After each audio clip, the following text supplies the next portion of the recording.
Hello दोस्तों, welcome back. इस video में आपसे बात करने वाला हूँ विशाल मेगा मार्ट के बारे में। जो विशाल जो मॉल होता है ना, उसकी कंपनी मार्केट में लिस्टेड है। तो Q3 का रिजल्ट उसका आ चुका है और उसने जो नंबर्स दिया है ठीक ठाक पेश किया है। अगर मैं आपको यहाँ पे दिखाऊँ तो पिछले क्वार्टर में उसने जो सेल्स किया था वो 3136 करोड़ का किया था और इस क्वार्टर में जो सेल्स किया है वो 3670 करोड़ का किया है। तो अगर मैं वाई बेसिस पे देखूँ तो लगभग सेल्स आपको 17% से ग्रो कर रहा है। एबिट आपका 20% से ग्रो किया है और जो नेट प्रॉफिट है वो आपका लगभग 19% से ग्रो किया है। यानी कंपनी को थोड़ा बहुत ऑपरेटिंग लेवरेज मिला है। नंबर्स काफ़ी अच्छे हैं। अगर मैं आपका यहाँ पे ये दिखाऊं कि हाँ, कंपनी सेल्स कितना कर रही है तो काफ़ी अच्छा खासा अमाउंट में कर रही है और 17% इनफैक्ट बहुत अच्छा नंबर है। बट फिर भी आज स्टॉक उसका लगभग 4% डाउन है। हाँ, 4% अभी डाउन चल रहा है। नेक्स्ट अगर मैं और कुछ दिखाऊं तो ये डाउन क्यों मैं दिखाऊंगा आपको पहले। और भी कुछ अगर देखूं तो इन्होंने जो नया स्टोर्स भी ओपन किया है, लगभग 29 स्टोर्स इस क्वार्टर में ऐड किया है और अभी तक 9 महीना हो चुका है। पूरा साल खत्म होने में 9 महीना हो गया है।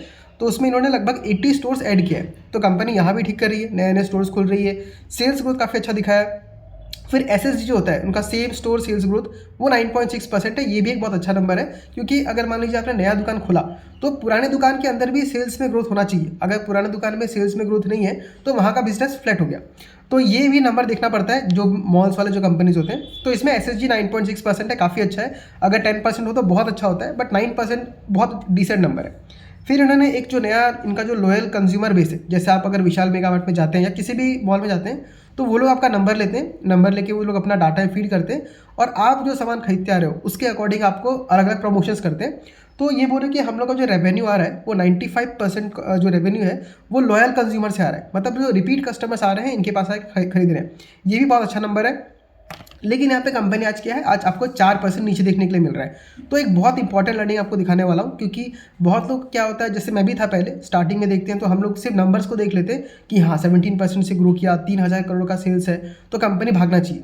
बट यहाँ हुआ उल्टा। और ये मैं इसलिए बता रहा हूँ क्योंकि ये कन्फ्यूजन लोगों को बहुत होता है। कई बार लोग क्या देखते हैं कि कंपनी का रिजल्ट खराब हो गया बट उनका स्टॉक बहुत बढ़ जाता है। और कई बार ऐसा विशाल मेगा मार्ट जैसे कंपनी का रिजल्ट अच्छा है, 17% से ग्रो किया है और आपका जो फिर भी जो मार्केट है इसको पनिश कर रहा है और 4% फॉल दिखा रहा है। तो इसके बहुत सारे कारण हैं, बट एक कारण ये है, देखिए इसका जो वैल्यूएशन है, इसका स्टॉक का प्राइस टू अर्निंग कितना चल रहा है, अभी 71 का चल रहा है। अब यहाँ पे देखिए कोई कंपनी अगर आपको ग्रोथ दिखा रही है लगभग 20% का, इसने ग्रोथ दिखा 17% का, मैं मान लेता हूँ 20 या 25% से भी ग्रो करती है, लेकिन फिर भी इसका वैल्यूएशन कितना है, 71 का प्राइस टू अर्निंग है।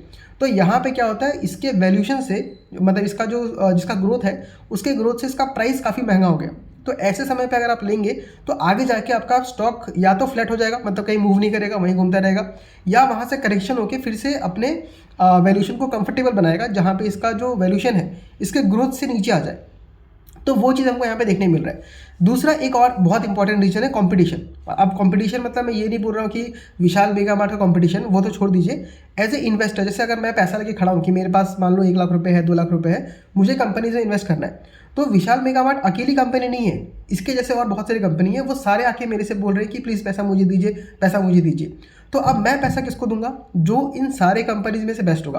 तो एग्जांपल के तौर पे विशाल मेगा मार्ट ले लीजिए, V2 रिटेल ले लीजिए, फिर आपका ये स्टाइल बाजार हो गया, उसके बाद आपका ये ऐसे बहुत सारे, मुझे नाम याद नहीं आ रहा, पेंटालून्स हो गया, फिर फिनिक्स मिल मॉल्स हो गया। तो ऐसे बहुत सारे मॉल वाले कंपनीज हैं जो आके इन्वेस्टर को पूछती हैं कि आप हमको पैसा दीजिए। तो उस कंपटीशन में क्या हो रहा है, विशाल मेगा मार्ट काफ़ी पीछे रह गया है। इनफैक्ट सिर्फ विशाल मेगा मार्ट नहीं, ऐसे बहुत सारी कंपनीज भी है। तो इसी के अगेंस्ट में आपका है एक V2 रिटेल, जो आपके सेल्स को लगभग 50% या मेरे ख्याल से 70% से ग्रो कर रहा है। तो एज ए इन्वेस्टर आप किसके पास जाना चाहेंगे, विशाल मेगा मार्ट या V2 रिटेल? तो V2 रिटेल छोटी कंपनी है, इससे बहुत ज़्यादा स्पीड से ग्रो कर रही है और उसका वैल्यूशन भी काफ़ी कंफर्टेबल है। अब वैल्यूशन में हमको सिर्फ प्राइस टू अर्निंग नहीं देखना पड़ता है, हमें देखना पड़ता है पैग रेशियो।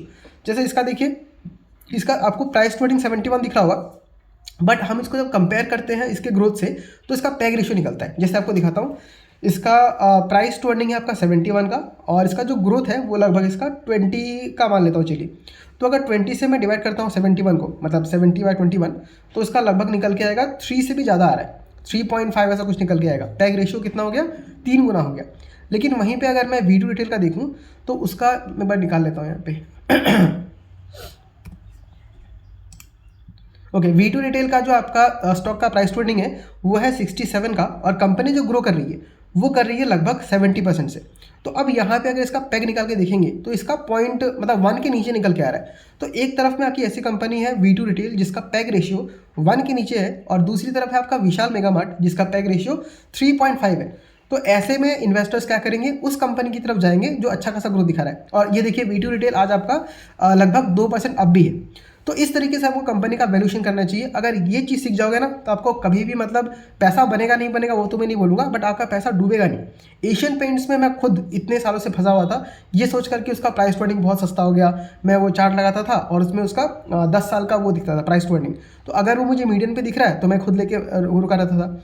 बट लकीली अपने आप को मैं थैंक यू बोलना चाहूँगा क्योंकि मैं ये बात गेम समझ पाया कि आखिर उसको वैल्यूएशन मिलता किसको है। तो ग्रोथ जो अच्छा दिखा पाएगा, क्योंकि एज ए इन्वेस्टर देखिए आपको तो पैसा एफडी में मिल जाएगा 7% का, आपको निफ्टी में लगा देंगे तो आपको 10% मिल जाएगा। तो अगर आपको दूसरी कंपनी में लगाना है तो आपको उस रेट से ग्रो करके दिखाना पड़ेगा। अगर ग्रो करके नहीं दिखा पाएंगे तो आपका वही कभी 5% बन गया, कभी 10% बन गया, कभी आप फंसे रह जाएंगे, तो ये हो जाएगा। तो अल्टीमेट गेम अगर आप स्टॉक मार्केट में आना है तो आपको लगाना है पैसा ग्रोथ के लिए। ग्रोथ नहीं है तो आप एफडी में जाइए या इससे बेटर आप निफ्टी में जाइए। तो आई होप आपको ये पैग रेशियो का जो खेल है समझ में आया होगा। अगर अभी भी समझ में नहीं आया तो मुझे कमेंट करके बताइए, मैं एग्जांपल लेके रिटर्न करके लिख के आपको समझा दूंगा कि एक्चुअल में निकालते कैसे। और इसके लिए कोई बहुत हार्ड वैल्यू मतलब आपको कैलकुलेशन नहीं करना है, एकदम सिंपल कैलकुलेशन है।